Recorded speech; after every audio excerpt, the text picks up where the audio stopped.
The American League West on Monday, November 18th. It is the Just Baseball Show. Jack McMullen, Aram Scoops, Schefter Layton, Ronnie Simon, and Justin Jarvis. Do I have that right? Yeah. We are going to do a season grade of every team in the American League West. But how'd you get back into the news breaking business? Is Yeah. this what you're doing now?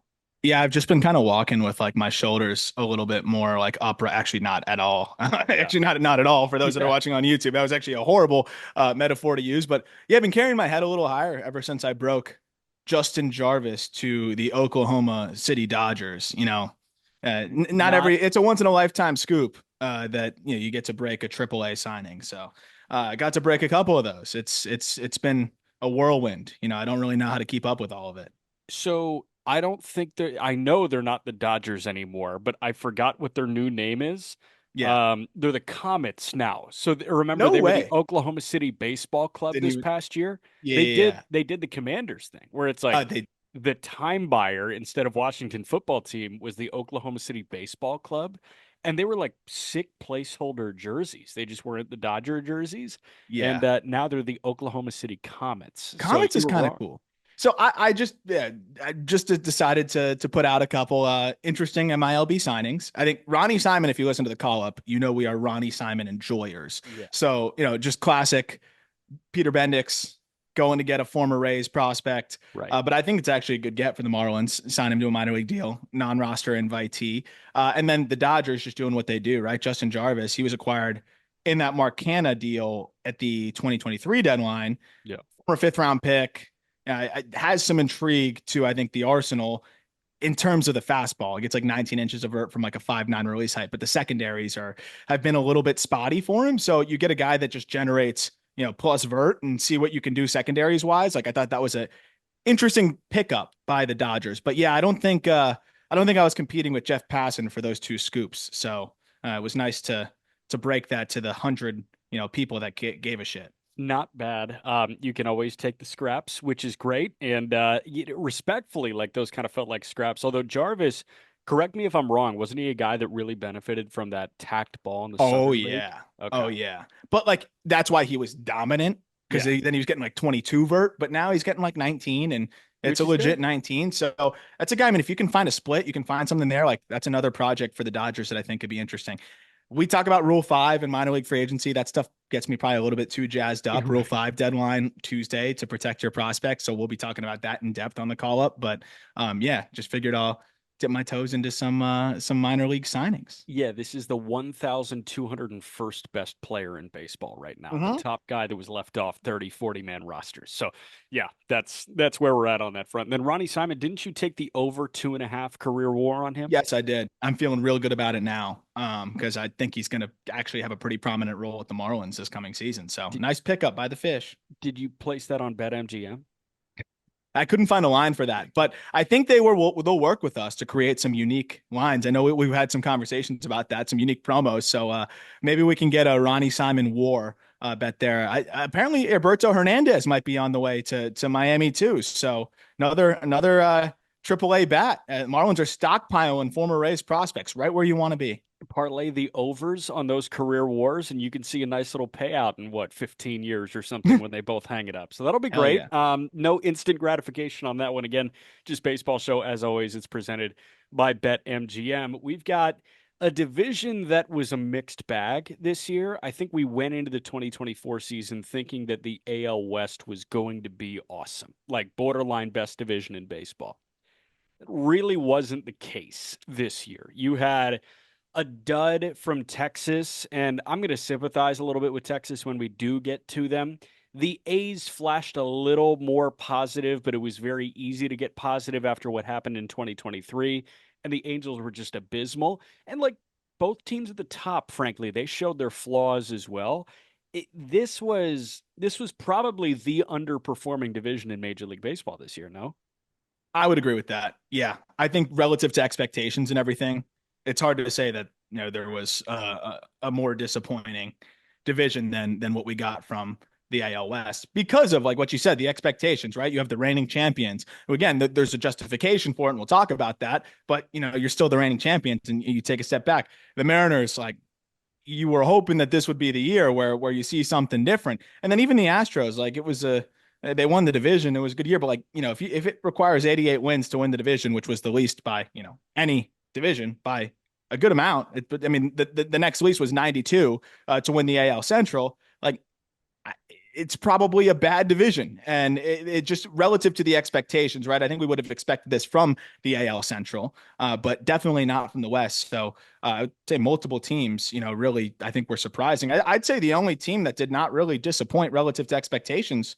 was the A's. Like I really think that's the only ball club that you could look at in the season. I mean, the Astros, you could kind of say status quo, Yeah. but still, even then, I thought they'd be better. I think most people thought they'd be better. I don't I remember what the MGM total was, but if I'm not mistaken, I think we all took over whatever it was, and I'd imagine that it wasn't much higher than the upper 80s, if I'm no, not mistaken. I mean, So I'm damn sure it was higher than 88. I'm sure it was in the 90s. And, I'm just looking at the year by year record for the Houston Astros, 88 and 73. Yeah, they won a division, but like that was the first time they were under 90 wins in a full season since we were in high school, since the 2016 wow, season. it I was mean, in 92 and a half, by the way. 92 and a half. So they underperformed by 5 wins, like four and a Yeah, half wins, essentially. So, I mean, in 2017, they were 101 and 61, 103 and 59 and 18, 107 and 55 and 19. They were 29 and 31 in 2020. You can't count that shit. 95 and 67 in 21, 106 and 56 in 22, 90 and 72 last year, and then 88 and 73 this past year. So like yeah. I mean, dude, this is an Astro, type team that we haven't seen since what year two under AJ Hinch, which is Yeah. crazy to think about. And it was still a good team, right? But like, yeah, in that division, like it just shouldn't be a first place team by several games, Right. in any division. So, yeah, I think really you look at it, I think the A's were the only team that did not disappoint relative to preseason expectations. Yeah, I will say my expectations were low for the Angels, but they somehow exceeded my expectations in terms of like suckage. Like I thought the positive thing for us and for baseball fans was to see the Angels struggle even more than we were expecting, and that was good. So it was a net positive for the cynical baseball fan, but it was a net negative for the LA Angels. I'm with you. But we'll Yep. start with the division winner, the Houston Astros. Get 88 and 73. They were eighth in team OPS. They were 11th in runs scored, ninth in starter ERA, and eighth in bullpen ERA. I was kind of taken aback with both of those ranks in terms of ERA. Starter ERA, because this team was without Christian Javier, McCullers again, Luis Garcia. They didn't have Justin Verlander for a large chunk of the season, and Hunter Brown looked horrible to open the year. And then bullpen ERA, the entire narrative I feel like for the whole 6 month regular season around the Houston Astros was Hader is not Hader right now. Presley's a shell of himself. Abreu started slow. That big bad bullpen is gone. The fact that they finished top 10 in both starter ERA and reliever ERA kind of took me by surprise looking back at this season. Yeah, and I think it just shows what they're able to do, like how they're able to piece together things on the pitching side and identify and make it work even when things aren't going great. But I'm with you. Like this, I really struggled when I look at this team. Like, what was their identity this past season? I think the Kyle Tucker injury definitely hurt them a ton. Him missing a good amount of time and a pretty pivotal point of the year, and we didn't really know when he was going to come back. And then they come out and say, "Oh, it was a fracture." Like we thought that, at least I thought that the identity of this team was going to be probably one of the best bullpens, if not the best bullpen in Major League Baseball. Still enough on the starting pitching side where you can, shoulder maybe a bit of a dip because of the injuries, and then that they're always going to swing it. But it just didn't seem like they were really proficient in any particular area. And then on the offensive side, the holes that they had offensively, I think were very glaring and really felt. And when the role players don't do exactly what you were hoping or like what they had done in the past, I think you feel it even more. And that's where I look at, I think what was happening with Chas McCormick and some of the other players that you have trying to fill roles. I think they put a lot more stock into a John Singleton being able to carry more than maybe he has been able to show that he can handle. And then I think just on the pitching side, the inconsistency of the rotation is probably what made it a little bit difficult out of the gate, but they still ended up settling in enough. And I think with the way that Framber ended up throwing over the course of the year, with the way Hunter Brown finished, what you got from Ronel Blanco Right. and Arrighetti down the stretch, like it was enough, obviously, to win that division. But I really thought the identity would be, one of the best bullpens we've seen. And they clearly forked up a lot of money to put that together. It just didn't seem to happen for them. Well, and even a guy like Kikuchi over the final 10 starts that he made with Houston, like that was a huge point there. And after the All-Star break, like there were very few guys that were as good as Framber Valdez. But I thought the two kind of steadying forces for this pitching staff, Ronel Blanco, like you mentioned, like that guy was an all-star snub. It sucked. And then kind of a 2-for-1 special in the bullpen. Like Rafael Montero, they paid him a lot of money to have a 4.7 this year, and they paid him a Yes. lot of money to be bad before that as well. And like, Hader finishes with a 3.8. I know reliever ERA is weird and finicky, but like Brian Abreu, this was a guy that I was expecting to be in the mid ones. He had a 3.1. Ryan Presley, I'm expecting to be in the low twos. He has a 3.5. Taylor Scott gave him 68 and 2/3 at a 2.23, and Brian King gave him 26 innings at a 2.39. Like they can do that. JP France was a name that existed for a little bit with this Houston Astros team. Spencer Arrighetti put together flashes of that top prospect in a not so great system, but he finishes with a 4.5. I feel like the steadying forces that nobody wants to talk about with the Houston Astros were kind of the selling point to the Houston Astros winning a bad division this year. And that's the surprising part, like we talk about some of the decisions that Dana Brown has made, and the way that they've approached it. Like clearly, this is an organization that identifies and gets guys right on the pitching side, makes good tweaks, and has been really really effective in developing different arms. And I think Ronel Blanco was the latest example of that. Eric Getty's finish to the year. I think just what we've seen Yeah. in terms of Hunter Brown's ability to get himself right, and then what that looks like, and then getting Kikuchi right, like you said, trading for him, knowing what you need to do, and go from there. It just surprises me that then a team that generally doesn't like to hand out, major contracts left and right, and does tend to lose some of its players, and might lose another one here in Alex Bregman, would shell out so much money on the reliever side. It was one of those things where I think they got an opportunity where Hader's market didn't quite percolate totally the way that maybe Hader wanted. So they felt like they could get a decent deal here. It was still a lot of money for a reliever, but you're looking at what they're shelling out for, Hader and Presley. And you mentioned what they were doing previously, with the Montero. And it's just surprising considering what they are able to do from a pitching perspective. You think that they'd lean more in their ability to identify and develop reliever arms rather than buying high on a guy that was inconsistent in Hader, and then emptied the tank in that contract here, looked solid, and then give him that bigger deal as he's starting to age a little bit. That was the surprise to me, because for a team that's not always going to shell out a ton of money, it just didn't make a ton of sense to me to have. I think if you're including the Verlander money that was kicked in, Yeah. I think still he'd be the third highest paid player. But like Josh Hader was the fourth highest paid player on this team, and Ryan Presley was the fifth. Um, it doesn't sit right with me when their strength seems to be identifying and getting the most out of a lot of their arms. It's also like, dude, you look at all the elite bullpens in Major League Baseball, like it's not like there are three $20 million relievers that are throwing the seventh, eighth, and ninth every night. Cade Smith was unknown coming out of the University of Hawaii. He was a non-drafted free agent. Emmanuel Clase has been Clase for a while now, but Tim Herron was fine in Columbus before the end of the 2023 season, and then he leveled up. Hunter Gaddis was a guy that was bouncing back and forth as a spot starter for a while. Like it's pretty unpredictable to see an elite bullpen come about. So I'm with you, and I know you've held this belief for a long time. Why break the bank on a bullpen when it's just so volatile? And it Yeah. seems like they're allocating their funds there when they could have saved some money here and there to retain Bregman. Because I feel like retaining Bregman is really important for them. I do feel like they are going to be in the Bregman sweepstakes. Do I think they're going to win it? No, I don't. Do you feel Yeah. like Zach DeZenzo is equipped to handle third base on opening day next year, or not yet?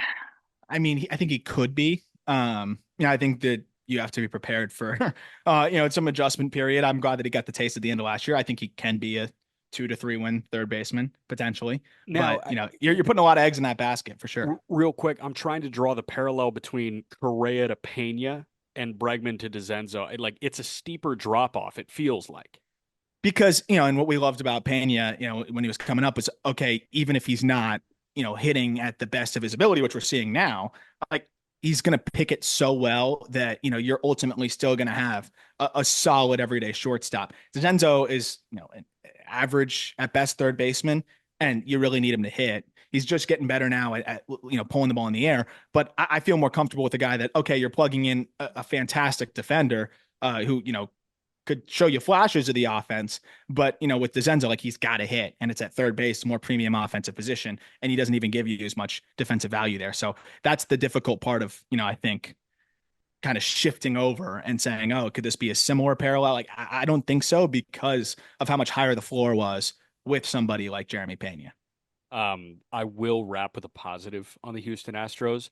I thought the ascension of Yainer Diaz this year was really important, and I'm glad that he got the run to do so. He put up a 3-win season. He hit 299 in 148 games. He had 16 homers, drove in 84. He had a 118 OPS plus. Like Yainer Diaz taking over that everyday catcher role and elevating to being, I think probably in the number 10 range in terms of top 10 catchers in Major League Baseball. Mm-hmm. I don't know if he's firmly in there, but like he's certainly in the 9 to 12 range.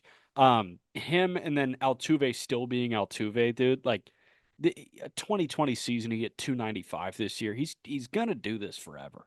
Yeah. No, and I think you look at the team in the core still, and it's like, okay, Kyle Tucker, you got another year where if he's healthy, he still has a chance every single year to be one of the more productive, And you well-rounded players in and you got to baseball. pay him soon. Yeah, and that's the thing. I'm like, oh, are they going to do that? What I do feel good about, I think, what you come away with from this season though is the young pitching here, where I do think there's a chance they trade Framber, right? Like he's going to be very expensive. And then what is it? One more year of control I for think so. Framber, and an ARB is going to be quite expensive, might be close to $20 million. I could see them moving Framber, but then that allows them to maybe allocate some money elsewhere, maybe retain a Bregman, maybe do some other things. But I don't even know if you could consider that going into next year if you didn't have the emergence that you had of your young arms. I mean, you can't have much more confidence now in Hunter Brown, seeing him start slow and then get right. Ronel Blanco, as we talked about, and Arrighetti. Like, I feel really good about those three guys. Luis Garcia being healthy, we saw what he can do, and then that Javier is coming back, eventually. So like, you figure you can sign, an arm here or there, and they have a couple of guys in the upper minors. But I do think that if they're trying to get creative here financially, there's a world where they can probably trade a Framber and still be okay going into next season. And you look at the free agent market, like I do think that there's some options out there where they can satisfy some of the needs that they have at like a first base, which is a little bit easier to address now, and the corner outfield, which could be a little bit easier to address. So I still think that they have a lot of answers that they got from this season, and the fact that they still made the playoffs is remarkable, given the adversity and the way some of these things went. And Yeah. I think this is going to be a great test for Dana Brown because I think with the right moves this offseason, they could very well go into next year still as the favorite to win the division. So, how married are you to the trade Fromber idea? Because he's estimated 18.8, and he's got just 2025. He hits the open market after next year. This is his age 31 season coming up. And this guy, like, I know that there's been some start to start volatility, but at the end of the day, this guy's always flirting with 200 innings and he's always putting up a sub 3 or just above 3. Like he's been one of the more consistent starters in Major League Baseball. And I remember when DeGrom went down, we had the conversation, who's the best pitcher in baseball now? And this was midway through the 23 season. And I essentially made the pitch on McClanahan and you made the pitch on Framber Valdez. Like Mm-hmm. reliability was kind of the crux of the argument. He is as reliable as pretty much any pitcher in Major League Baseball. I look at Houston. I think they can win the division if they run out Hunter Brown on opening day or 41-year-old Justin Verlander on opening day. Do I think that's a World Series winning rotation? No. I feel like their best shot at winning the World Series is keeping one of the more reliable starters in Major League Baseball. And if that means, extend the qualifying offer, you get a pick when he leaves, so be it. I'm with you because also at that price point, how much is a team going to give you in addition to that comp pick, right? Because like if you're going to make a trade with a guy that's if you're going to move a guy that is about to hit free agency where you can give him the QO, Yeah. the expectation is to get a comp pick back plus. That's what we saw with the Corbin Burns deal, right? Where you get the comp pick back. Plus, they got Joey Ortiz and DL Hall because you're going to get that comp pick anyways. And Yep. at $19 million, teams aren't going to give up that much, and especially with the payroll constraints that we see across the league. I would keep him. And you're going to get that comp pick back later. And that's still helpful for a team that definitely likes to get creative with the draft. And that really does fortify your rotation there, where when you're looking at the young trio of righties, you get Garcia back and you have Framber in there, like you feel really good. I guess the question though is like, how can they clean up some money? Because the Astros do tend to like to do that and operate a little bit more efficiently. Yep. That's the crazy part though, when you look going into next year, like Josh Hader's your second highest paid player. And he's making 200,000 more than the estimate of Framber Valdez by Spotrac. Like that's where you're really handcuffed yourself here. So that's the unfortunate thing, but I guess you can't totally look back. You got 33 million between Presley and Hader there. That's a tough spot. Maybe you can move Dubon 6.5 million. Maybe you can move McCormick's 5 million and kind of find a way to clear up some money otherwise, or a bad contract swap somewhere. But I'm with you. Like unless you are fully, you have your hands tied behind your back and you can't sign anybody, I don't see why you would move Framber. He gives you your best shot going into next year. And I think, this is a team that needs to be pitching centric Yeah. going into next year. They're going to rake. They've got certain guys, but Right. it's not the same offense that we saw, winning World Series. I think this is a team that you already invested in the bullpen. You got to hope those guys bounce back. And I think you got to lean into that starting pitching, just continuing to be what it was down the stretch. Top half of that lineup is always going to be the bedrock. So how can you push past the bedrock? And I feel like it is in the starting rotation. So, I they lost in the wild card series to Detroit. We have all these questions moving into the 25 season. They win the division, but again, it's their lowest win total in a full season since 2016. As weird as it sounds, part of me wants to give a division winner a B minus for the 2024 season. Yeah, I'm trying to think Like they won a division, so I want to say BB plus, but I mean this is not your older brother's Houston Astros. no, and you were hoping Verlander wouldn't show his age the way that he did, Yeah. but also you can kind of say, hey, maybe they put too much responsibility in his direction. But then by the end of the season, we're talking about where does he even fit in anyway? So they were able to fill that out in the rotation. I B. I mean, they won the division. Like Probably B. I'd go B because they won the division. They missed Kyle Tucker for a large deal of time. They lost multiple arms. They had several players just kind of regress to a degree. I would go B, which is still, I think, pretty harsh for a team that won the division. Right. I mean, we gave Peter was kind of spearheading to give the Yankees the A minus thing, though they win the American League, and I'm with him because The like Yankees, I think the Yankees are an A. I I mean, mean, it's just tough. Like they lost the World Series to the it's odds-on probably favorite. yeah, it is probably an A, but like there were clear cut deficiencies. I remember like, we're going into this postseason in 2024 and we're saying, oh, the Astros can win the whole damn thing, and then it's over in 2 days. So Yep. yeah, B. I settle on B because they won They the sold us division. in the second half. They did a lot of things really well. Totally sold us in the second So half. I mean, like, and then you look and you're like, wait, they're giving a lot of run to John Singleton and a lot of run to even DeZenzo down the stretch, things like that. I think that was kind of the situation that I got put into. So Yeah. I still think you got to give them a B. Yeah. Let's go to Seattle here. The Seattle Mariners this season were 85 and 77.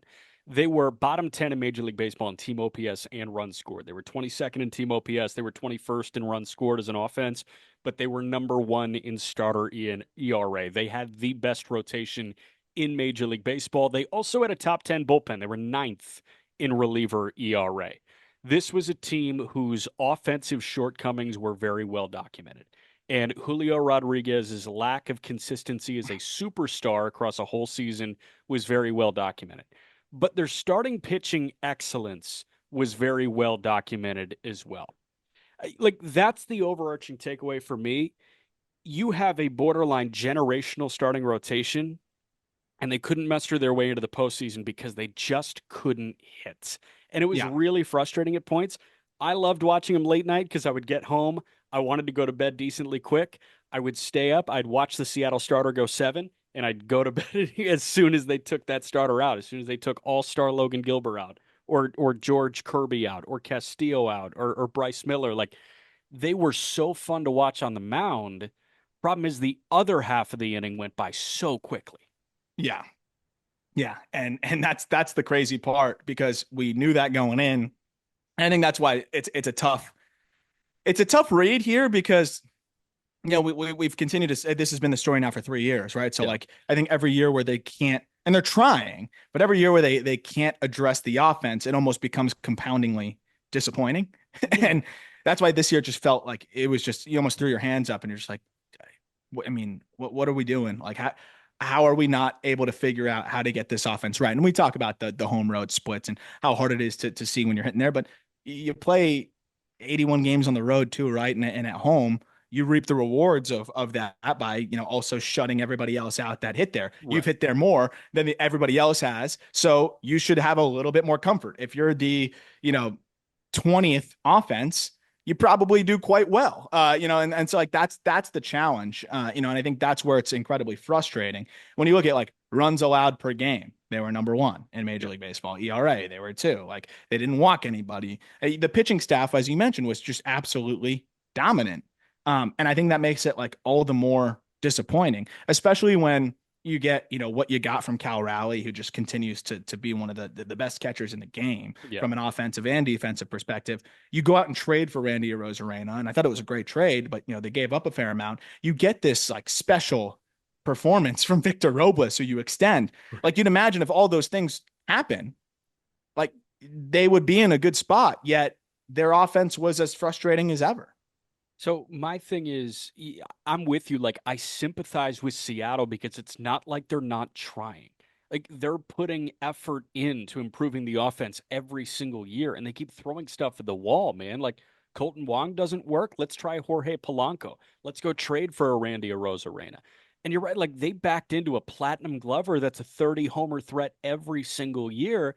And I'm thinking about, like where he stands in the best catchers in baseball like I think it's a conversation between him and Adley going into 2025 as the number two catcher in baseball. I think William Contreras holds that number one spot, but like Yeah. Raleigh's right there, man. I mean, you have this. You paid your franchise cornerstone like a franchise cornerstone in Julio Rodriguez after his first year. Let's see him blossom. Like there are so many trials that are happening within this Mariner offense over the last like 3, 4 years. And it's just not really working right now. And I'm with you. It almost feels like the frustration that Angels fans may have had wasting the primes of Otani and Trout when they were there. Yeah. We have this rotation.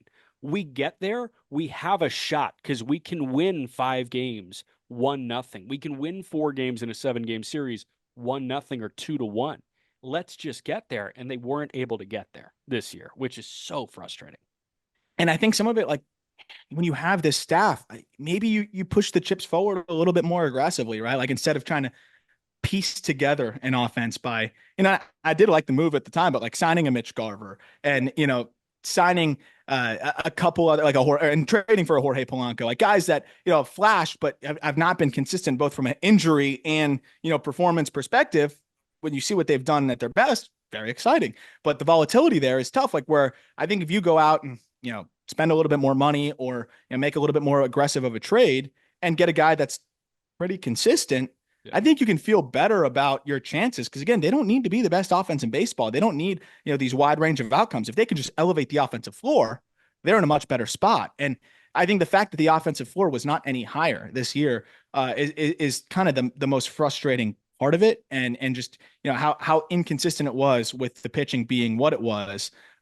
It's hard because I kept waiting for everything to come together, and them to be in a spot where like, okay, even if they're just putting league average offense together and a little bit better than that, they could get on this hot streak. But it just seemed like they were always treading water, and the pitching was just shouldering such a ridiculous load.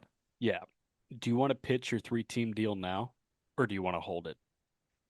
Oh, I can. I mean, we could save that for the playing GM episode, but I did pitch a little 3-team deal I'm with thinking, I'm Bohm just, Bohm going that way, Bohm going to Seattle.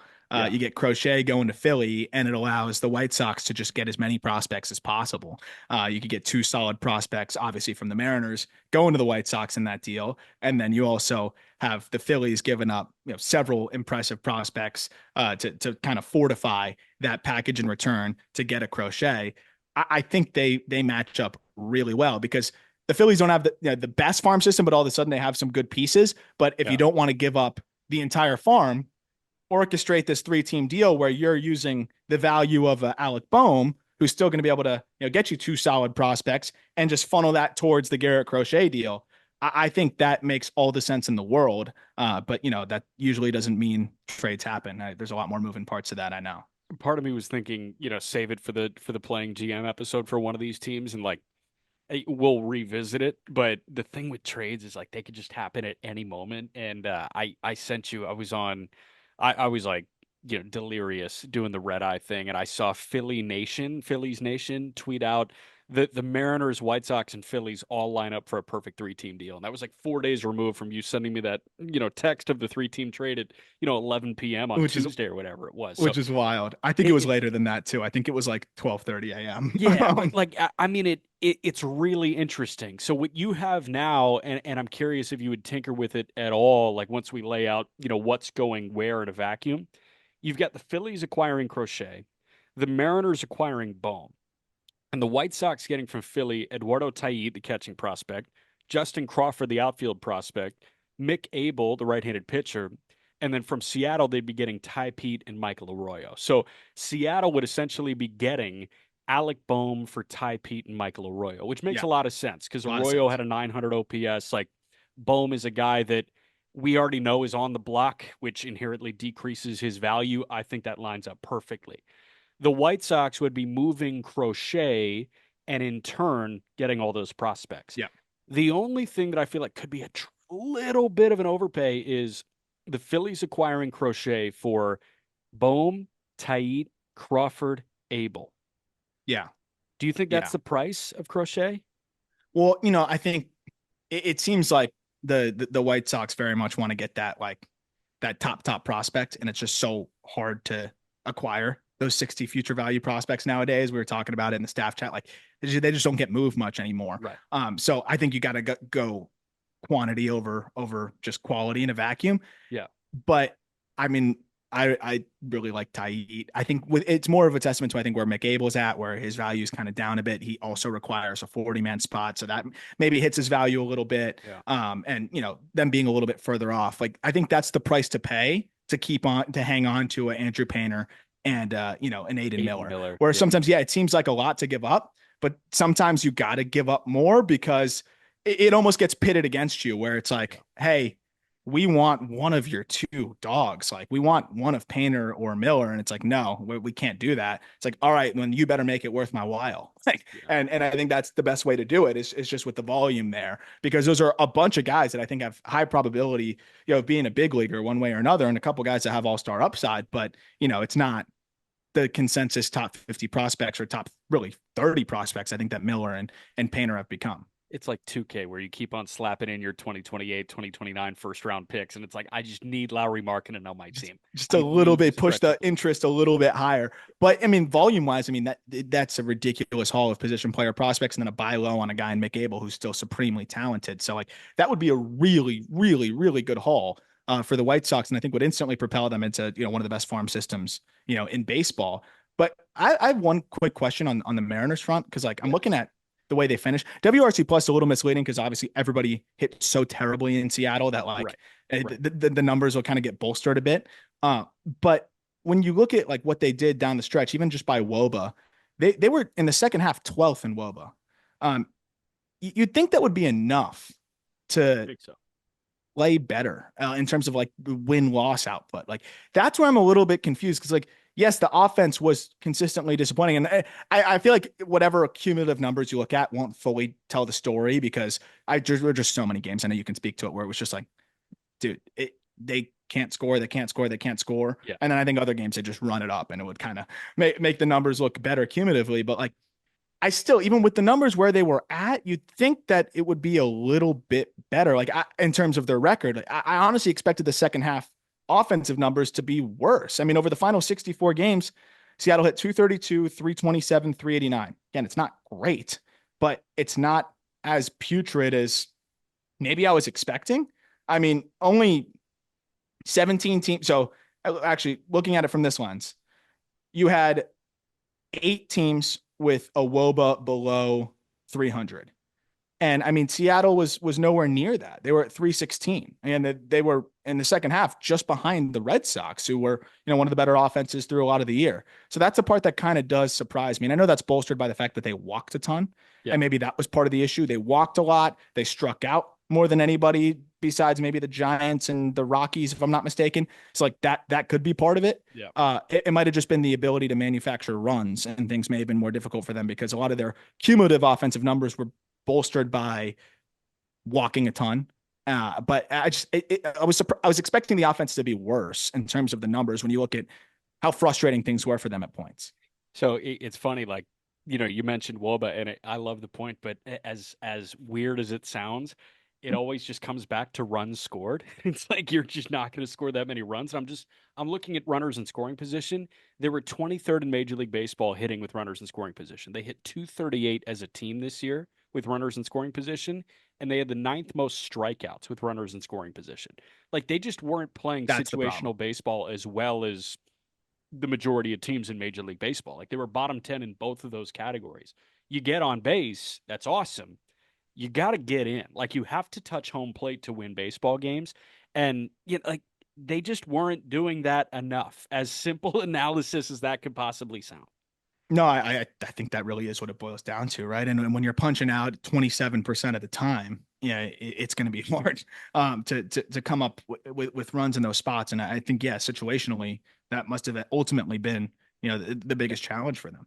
I wanted you to bring up the trade because I think this is going to be a fascinating offseason for Seattle. Um, and I feel very strongly that they should not be touching their starting rotation in order to bolster that lineup. This type of group doesn't come around very often. You need to hold on to this for dear life. You I'm have with you. five borderline elite starting pitchers in Major League Baseball, and you could say, "Whoa, you're speaking way too quickly on Bryce Miller and Brian Wu." Mm-mm. Am I? I don't Mm-mm. think I am. I think It's those just health guys related for Woo. It's just all it is. and Miller leveled up. Miller leveled up in a way that I was not expecting, and I'm sure you weren't expecting either. I thought we were, kind of aligned that he was a one trick pony coming into this year, and all of a sudden this guy's got a bag of tricks. Like, That's what I love about these vert guys like Justin Jarvis. Like that's why I think the Dodgers are excited. Like if you can just find a way to get clearly some guys just can't really spin it the right way because they're yeah, more, pronators or whatever it may be. Like it can just be one little finding here or there that can change everything. And Miller found that with the split, and clearly we saw what that unlocked for him. Like he's only going to get better, I think, off of that. And Woo, it's availability. He still threw 121 in the third innings. yeah, But I love the point that you bring up too, because look, Luis Castillo is not getting any younger, and there's a chance he could miss some time. Gilbert and Kirby have thrown plenty of innings.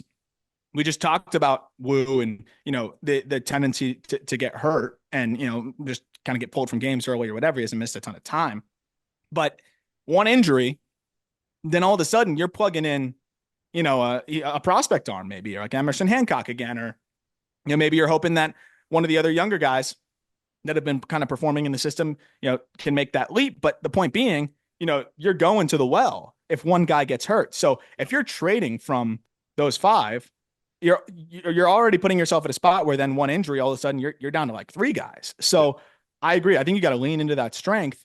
And, if one guy goes down, you feel better about being able to fill in the five spot versus, if a guy goes down and you moved somebody, now you got to fill in two spots potentially. And you took a strength that made you unique in Major League Baseball that teams are all coveting and weakened it to try to bolster an offense that still, even if they did trade an arm, there's not one bat that you're going to get that's going to change things here. right, Like it'll help, but it's not going to push this Mariners offense over the top. right. So yeah, I agree with you. I don't think that's the way to do it. It, And I think they would have done it by now if it was the it's way they funny, wanted like to. we're 3 months removed from Peter saying, "How about Bryce Miller for Brendan Donovan?" And now it's Oh, like I'm moving Harry Ford and more before I move a Bryce Miller or a Brian Wu or a Logan Gilbert, who's I know closing in on free agency. Like I think he's in year two of ARB in 2025, but at the end of the day, this is 2 years of an all-star starting pitcher that's going to throw 190 innings. Like keep this, please mhm, keep this, and give this a go. So no doubt. we're real quick grade. I mean, like they left so much meat on the bone offensively. They yeah, like sure they won 85 games, but this felt disappointing. Like I do say B minus. There's no excuse for this team not to make the playoffs. But Yeah, it's yeah, it's like you're kind of pitting them against themselves when you say like, oh, the staff was this good and they didn't make the playoffs, so I'm going to dock them to a C plus. Like the right. staff was good though, right? So like Yeah. that's what helped them be competitive. I like that they tried, and going out and getting in a Rosarena, and they gave up quality to get him, and I think it was a good trade. Yeah. But like I almost want to go C plus, but I think that's unfair with how good the staff was and the It was fact the that they best still pitching won it. rotation in baseball. Yeah, so I go B minus here. Okay. So we're aligned on B minus. So we gave Houston a B, Seattle a B minus. We're gonna get to the three teams that were under 500 in this division in a moment. Before that, quick break. The stars at night were not so big and bright for the Texas Rangers. The Texas Rangers were 78 and 84 this year. This was a jarring number to see. They were 24th in Major League Baseball in team OPS. They were 18th in runs scored. They were 21st in starter ERA. They were 26th in bullpen ERA. A bullpen that had Kirby Yates. It's like one of the best relievers in Major League Baseball. They were bottom five in all of Major League Baseball. The number that jumps out is the reigning World Series champ that saw a career year from Jonah Heim and Leody Taveras and Adolis Garcia and Nathaniel Lowe. They finished bottom six in Major League Baseball in team OPS. Wyatt Langford like ended the year on a positive note. Evan Carter missed the entire year. Like there were just so many elements that went into this Ranger lineup in 2024 that left me scratching my head like all year long. Yeah. Yeah, they just kind of they had a lot of unfortunate circumstances, but I also think when you go into this year, there was a lot of reliance on, maybe unreliable arms, and that was the challenging aspect of it, I think, was the fact that they you obviously were looking at DeGrom as house money, and that's what it was when they got a few starts out of him out of the year. But like, they went out and paid a fair amount of money to bring in Tyler Mahle, and he just continued to be hurt, unfortunately. Scherzer, very old, and he looked old. The bullpen, a lot of guys down the stretch of that World Series having that fever dream season, but like there was we were kind of talking about in the offseason and even at points in the World Series, like there weren't that many arms that I like truly trusted. There were just some hot arms in that bullpen. So I think it was very easy to see how it could regress a little bit. And then, unfortunately, just dealing with, Corey Seager missing time, which has unfortunately been a trend through his career. A lot of reliance on, the rookies to do something substantial in a Langford and, an Evan Carter in pretty prominent roles. Josh Young continuing to be hurt, I think is, an unfortunate consistent wrinkle in this thing. But Yeah, of the things that like couldn't happen. And you can't really attribute to anything other than just disappointment. I right. think Adolis Garcia taking a huge step backwards and Jonah Heim taking a huge step backwards have to be the two things that offensively at least you circle. And I'll be honest, Marcus Semien was pretty disappointing as well. Yeah, I was also going to point to Semien, and I know that he was an all-star, and the WAR is always going to look good because he's an elite defender at second base. But you just can't get away with a 699 OPS if you're an $175 million player. Mm-mm. Like that's just never ever going to cut it. And I know that he's on the field all the time. He played 159 games this year, and that's three fewer than I think he was expecting to play, and Bruce Bochy was expecting him to play. But at the end of the day, man, like that guy, you're paying him for a lot more than a 100 OPS plus. He was the epitome of league average in Major League Baseball this year offensively, and that can't happen. That can happen for a Josh Smith. That can happen for a Nathaniel Lowe, even. That just can't happen for a guy that you have nearly $200 million committed to over the course of this deal. Yep. Heim, that was so disappointing. I thought Heim was awesome after the 2023 season. I was like in love with his game. I was like, this guy is so big, yet he's so fluid behind the plate. and he brings the boom. There's so much to like with Heim, and then he just laid a clunker this year. Yeah. Leody Tavares, same deal, like just a clunker this year. Yeah. Yeah, and I think that's what I look at, right? The guys that played the most games this season, right? Players who saw 150 or let's say 140 plus games. Yeah, Josh Smith was awesome to start the year, and then I think at that point through the first half, they're like, all right, we can just lean on this guy, and he's gonna kind of take over the role that we were hoping some other guys would fill, and especially with Josh Smith out, or excuse me, with Josh Young out and everything. yeah, But I think once he came back down to earth a little bit, they felt that more because they put a lot of eggs in that basket as well. But you look at like Leody Tavares played 151 games. I understand that he had a really nice year the year before, but it's not a guy that I would have been fully been counting on. I think to replicate what he had done, and a yeah, 641 OPS ain't really going to do it. Adolis, of course, you're banking on him continuing to do what he does. He played 154 games, but you really feel it when a guy like him has a 641 OPS. You mentioned Semien, he played 159 games, and he put together the numbers that he put together. So like a lot of the players that were on the field and the most available were also the most disappointing. A catcher that played 131 games in Jonah Heim, like 602 OPS, just can't cut it. So again, I think there was just too much put on the shoulders of a young Wyatt Langford, Corey Seager when he's available, and he played 123 games. He was phenomenal in those 123 games, but it's just not enough. And then also, I think you feel when a first baseman like Nathaniel Lowe isn't, yeah, he wasn't bad, but when he's not standing out and he's kind of league average for the position, I think you feel it a little bit more when guys aren't holding up their end of the bargain at other spots because first base is such a premium offensive spot.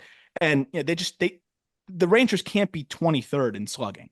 They can't. I don't see how a team like that can finish in the bottom third of the league in the slugging department. And I think that's a huge reason why they ended up where they ended up. yeah. I'm thinking about just their offense as a whole, and it's like, okay, what gets better? I don't think they make any moves offensively. I don't know what they do to incorporate, like any drastic improvement in terms of what's not on the roster right now. I think you rely on Josh Young being healthy. I think you're relying on Evan Carter being healthy. I think you're relying on, a sophomore boom from Wyatt Langford. And I think they'll get that. I think they'll I think get it. he's one of my favorite breakout guys. And I think just the Carter and Langford availability is huge. Adolis can't be worse. You still found something in Josh Smith who can fill a role.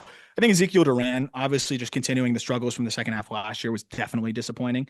Yeah. But you hope you get more games out of Seager. Like there's a lot of reasons to believe that this team can just naturally get better. And when Josh Young's on the field, I don't think there's any question about how good he can be.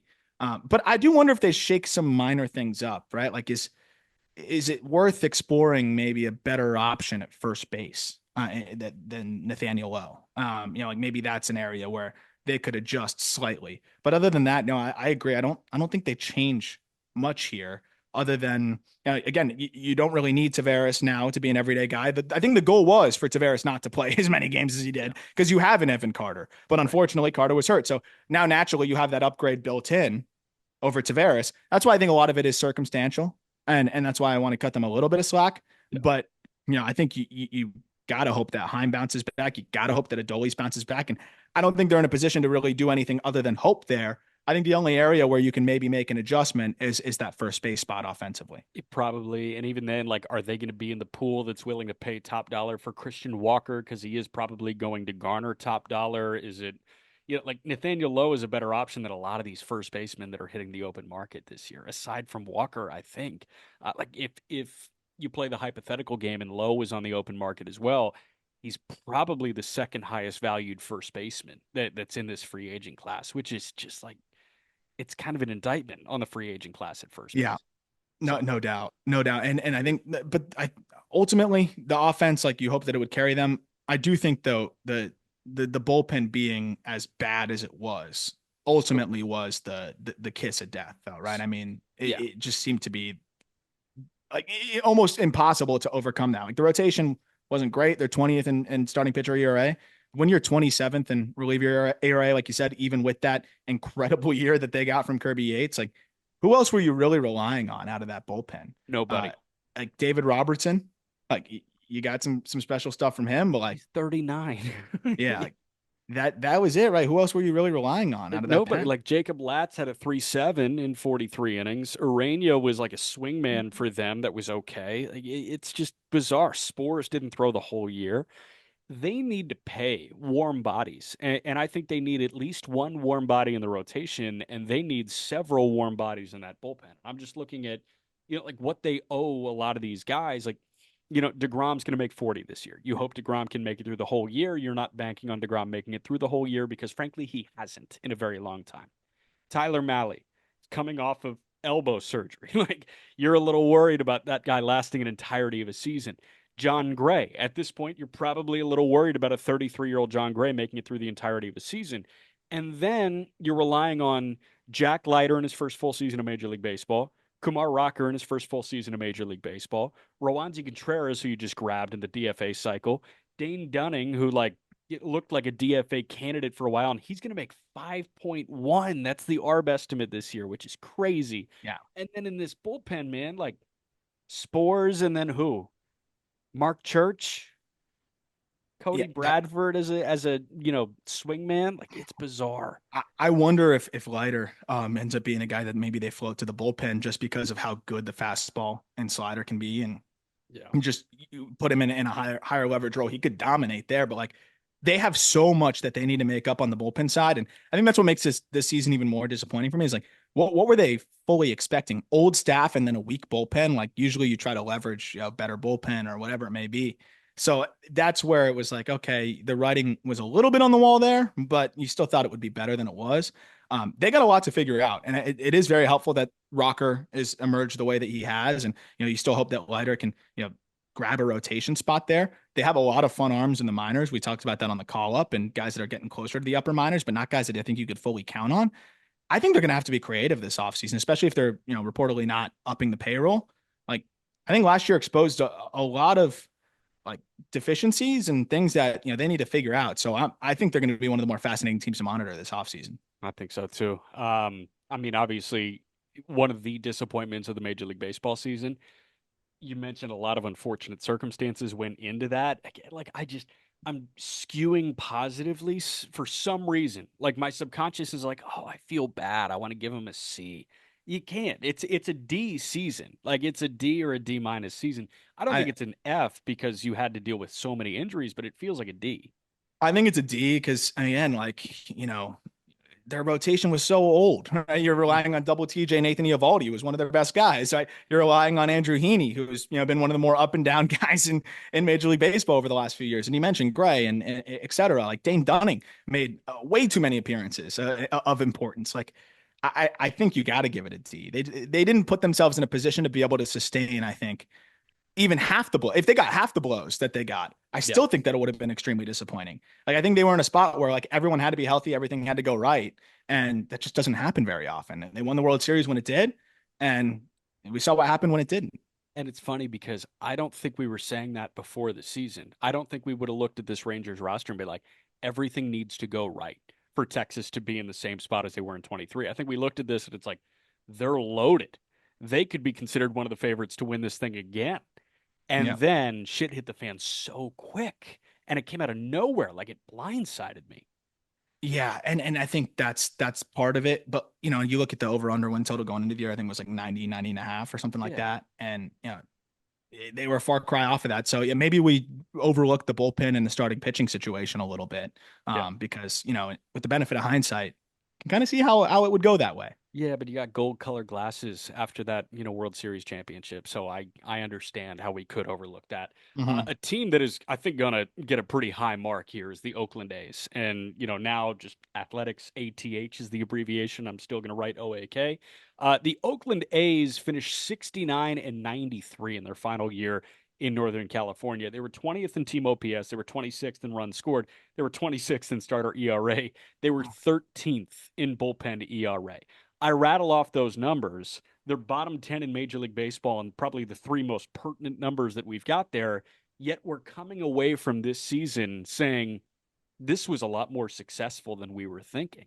Like Yeah. they were frisky enough to spark some excitement for me going into 2025 with the emergence of a Lawrence Butler after the All-Star break, with Brent Rooker being as good as Brent Rooker was, with like the stable of catcher slash first baseman they have at this point now. And then you've got one of the best closers in Major League Baseball in Mason Miller as well. And you manage to turn Urseg into a nice return for yourself. Like they've got something cooking here. I feel like we had no idea what was cooking in 2023, but we kind of see the vision by the end of 2024. I think we started to see it even going into 24. That's why we all went over on the projected win It total. was also I just know so they low. lost 112 games the year before, right? Like, Yeah. but I think there's a lot to be said about how many players took a step forward this year. And not only just that, right? Your first round pick, I know he ended up getting hurt, but your first round pick from like a year ago is up at the big league level and ready to help you now. Sure. In Jacob Wilson. You have Shea Langeliers continue to settle in and look like an everyday catcher. You mentioned the breakout of Lawrence Butler and something that we wrote up on Just Baseball and the swing adjustments that he's made. And the fact that Rooker, like I thought he was fully maxed out in 23. We talked about, I was like, they Yeah. should sell high. He looks like a star power bat now. So like you can see the core there. And then the fact that like a Blade took a step, like they're clearly doing things right on the inside. Right. Maybe it was just a parlay of guys getting themselves right on their own. I don't know, but I struggle to believe that. Like clearly they've got some good, decent direction there for a Blade to turn into an everyday center fielder and look like a pretty solid one too. Like that whole roster, just it seemed like all of the guys with promise, or most of them, showed a little bit more of that promise, or tapped into more of that, or just fully broke out. And I think that's a big reason why you got to feel good about this ball club if you're an A's fan. And I know there's a lot of reasons not to in terms of the off the field stuff, but this was a team that was putrid. I mean, they were White Sox level bad in Yeah. 2023. And this year, I know they ended slow and they subtracted a couple pieces here and there, especially in the bullpen side. But I mean, they were a competitive team, in terms of like you weren't just walking in there and expecting a sweep. Like they Yeah. they played some good ball, especially if they had the right starter on the mound. It's the smaller names I think that jumped out to me where it's obviously Rooker was flirting with 340 homers, which is insane, and he deservedly won the Silver Slugger award at DH in the American League. But Lawrence Butler, obviously, you mentioned Langoliers. If you have Soderstrom's numbers in front of you, put them away because I just want to ask you like how you think this guy did in 213 plate appearances. What do you think his OPS was? I know he had some really good stretches. I thought he was going to be one of the breakout guys this year. I know it wasn't as good as I thought it would be, so I feel like I'm going to be a little low.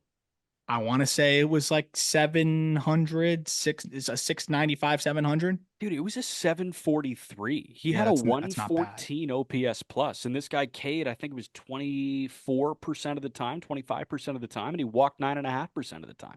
I think he can make a leap next Yeah, year man. then. And, like you've got the underperformance of Zach Geloff, but you hedge that with a good showing from Tyler Soderstrom in a limited sample. And you hedge it with the emergence of Jacob Wilson in the minor leagues. How about the drafting of Nick Kurtz too? Like 2024 from the big leagues to low A seemed like a good year for the A's. And the narrative around Major League Baseball was the A's are in the worst position in sports because they're moving and their fan base is revolting against their owner. Like, yeah, I understand all the off the field stuff sucked, but the resilience of this team on the field was so ridiculously commendable.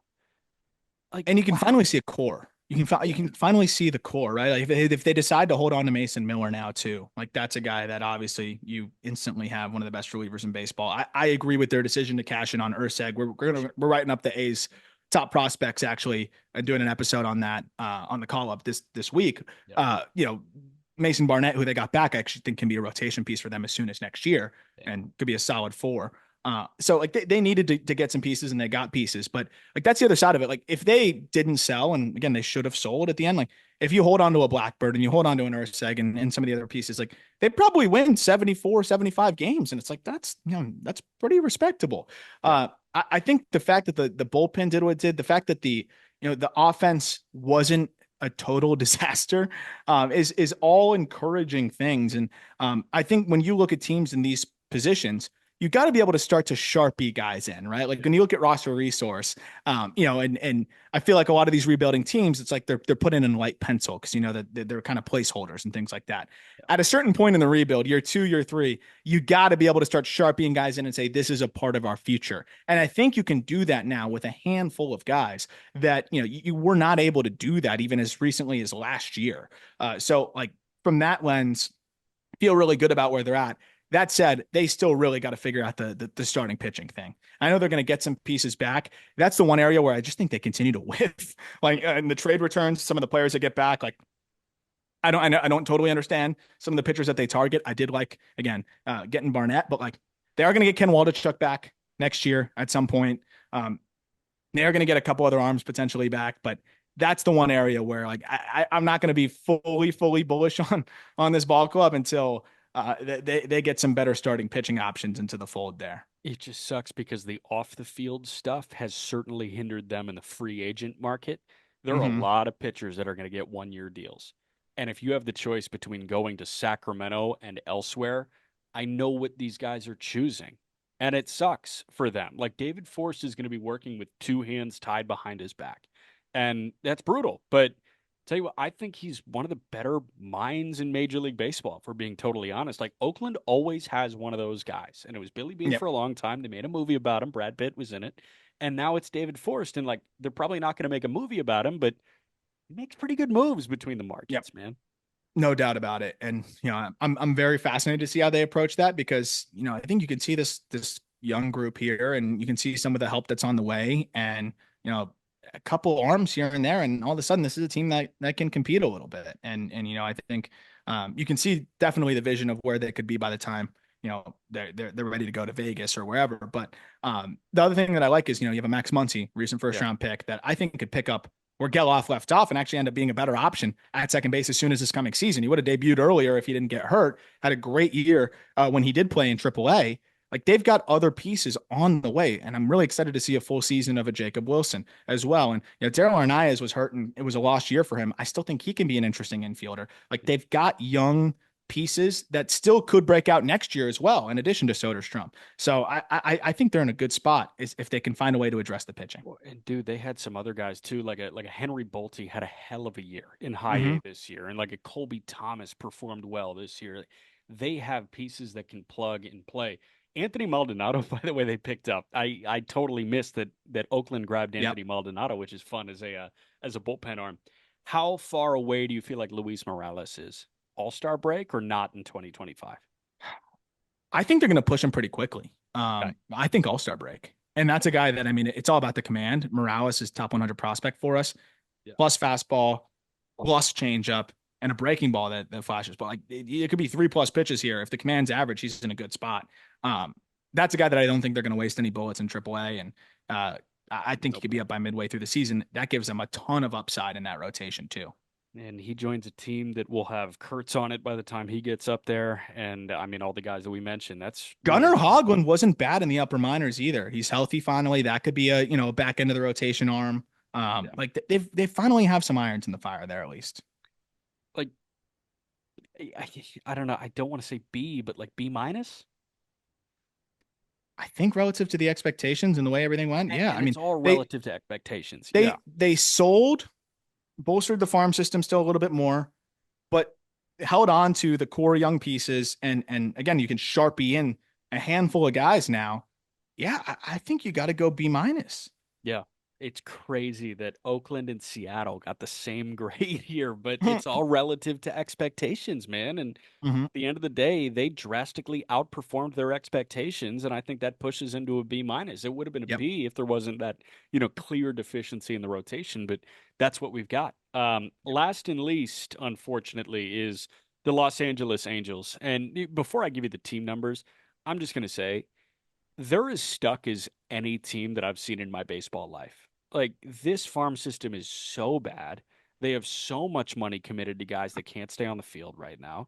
It's insane. And in 2024, they were 63 and 99. They were 28th in team OPS. They were 28th in runs scored. They were 28th in starter ERA. And they were 16th in bullpen ERA. Nothing went right for them. And nothing's going to go right if they keep tracking this way and they keep picking up a Travis d'Arnaud on a 2-year deal and eating money on Jorge Soler and paying Kyle Hendricks. They break my brain. And I know that we've talked about the Angels way more than we'd ever want to on this show over the last couple of weeks, but that's because like they're picking up scraps before any of the good pieces are even picked up. It's like, no, I'm just going to save like the drums and the flats for everybody else. I'm just going to take the bones over here. Well, and we clown them for holding on to Taylor Ward, and I know Renhefo was hurt, but I think they still could have moved him earlier.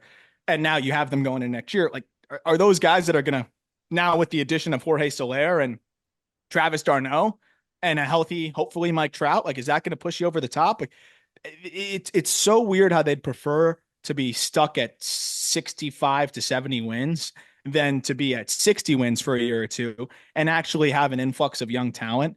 I don't see any world where this team can be good next year. And they didn't answer anything last year. Like, if you're going to have a bad year, like we talked about with the A's, it was better. But if you're going to have a year where like you don't make the playoffs and whatever, did you recoup some prospects? Did you find some answers?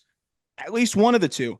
I don't think you can say they did either here. I think the only answer that the A's found, or excuse me, that the Angels found, was that Zach Neto is a good player Yeah. and is really starting to settle in and is a guy that you can consider a building block. And that's it. Like, is there any other answer that they got this year? Is there No, because any? it's not like you got additional clarity on Ohapi. No, and Jose, you already knew what Ohapi was, and he was hurt this year, and he didn't have his best. He's still good. Like yeah. that, there was no additional clarity there. I agree. I Joe Adell showed that he could be a passable bench player. even then, Um, like Shanwell wasn't a total wet noodle, yeah, but in like terms you of knew the what you had already. Like you knew that he wasn't going to be a wet noodle, but you also knew that he wasn't going to be generational. like I don't think you got any other maybe Renhefo taking a step forward, but then he only had 304 plate appearances this year. I really think that the only thing you can look at and say, okay, I feel better about where we're at with him is a Zach Neto on the offensive side. And then on the pitching side of things, like I think Soriano, I think there are just at the two. Arsenal I think it's Jose Soriano and Ben Joyce. I think and Ben those are the Joyce. two things. Yeah. Yeah. Like great. You still are so far off. So system doesn't get any better. Really minimal answers in terms of what your team looks like long term. They're like you said, they're just stuck. It, And it was a team that could not be less interesting throughout the season. it's the worst farm system in Major League Baseball, I think. Like Christian Moore being added is a net positive. Caden Dana's season was a net positive, although Dana showed very, very poorly in start number 2 in his Major League career. Kohanowitz is like a 5 at this point. I think you saw the best of Kohanowitz and you hope that he matches that. And he's a high 3 guy for you. And he's an innings eater that Cade 25 and 65 and a third innings. Like, it's just crazy to me that they are so starved for talent at essentially every single rung on the ladder. And they're filling with guys like Nico Cavadas. And like, no offense to Nico Cavadas, but like he just spent time in the fall league. That's a big leaguer that they spent to the fall that they sent to the fall league because like it seems like they have expectations for him to produce at the big league level. That's It, brutal if you're in that position. and I will say the trade that they made that was actually surprisingly great was moving Estevez and getting a George Klassen and a Samuel Yeah. Adigary. But then they take Adigary, who had thrown 17 innings, or like no, it was 10 innings above high A in his breakout season as a pitchability lefty, and throw him into the major leagues where he struggled mightily. He walked 10 and struck out 10.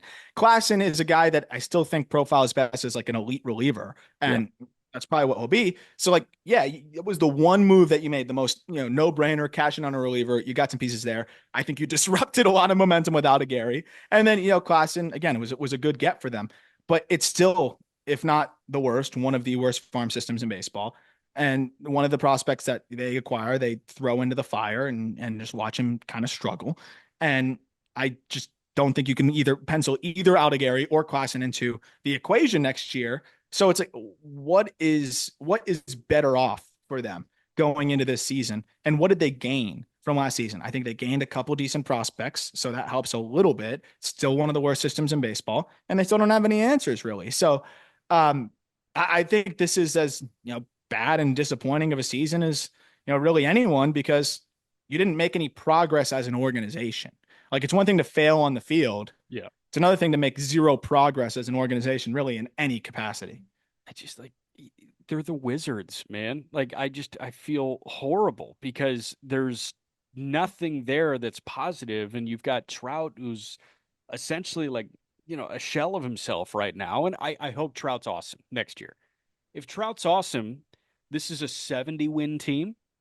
Yeah. If Trout's hurt, this is a 60-win team and they lose 100 games. He's a Yeah. 10-win swing, and we're still talking about a team that's 12 games under 500, 11 games under 500. Yep. Yep.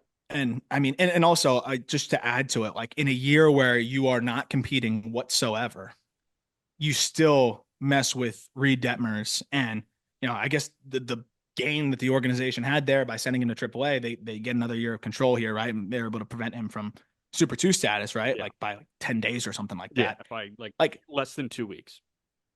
that, I mean, that's first of all, like we talk about, like, I think you should be able to file a grievance for stuff like that. That's so Yeah. egregious. But on top of that, like that was kind of what they were focused on, right? So that's the craziest part. Like a team that's serious about winning, you'd imagine that they'd want one of their more promising arms to try to figure it out at the big league level. But it was more important for them to gain that year of control on Detmers. But at the same time, they want to cosplay as contenders and never sell, and try to pretend that they're in it until they're mathematically eliminated, which usually still comes in like Yeah. middle of August, anyways. This organization, I think, is the biggest joke in Major League Baseball, and even if they're not losing the most games, I still think the way that they operate is the most pathetic in Major League Baseball. I think it's up there in sports, personally. Joke and pathetic. Those are big words, and I love I that don't you like use throwing them. those around much, man, but I like know, I know. Like they hit like anvils because you don't use those. I They don't are like to, but like the Detmer situation, and like just on top of everything too, just makes it so much right, more and it's ridiculous to they me. sent him to the place that they don't send prospects. Like Yes, correct. I love that you don't send prospects to the PCL because you think it can be counterproductive to their development. Usually bring them straight up from Double A. A lot of guys will do that, or a lot of teams will do that. But then that's where you send your struggling starter who has shown flashes of greatness at the big league level to work on his to breaking go ball when it's to going to go work move on different. things. Yeah, Yeah, where it won't move as well, and his fastball also won't move the same.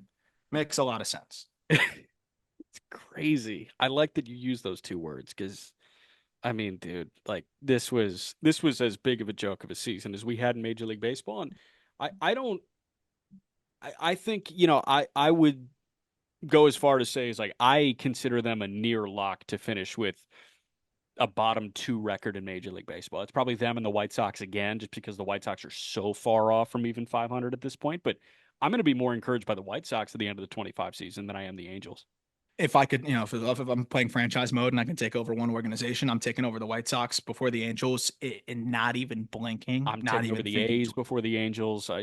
I'm taking every organization over the Every Angels. single organization. Yeah, and Sorry, Angels it's not fans. even close. Man. Yeah. Yeah. So I mean F, like D minus or F.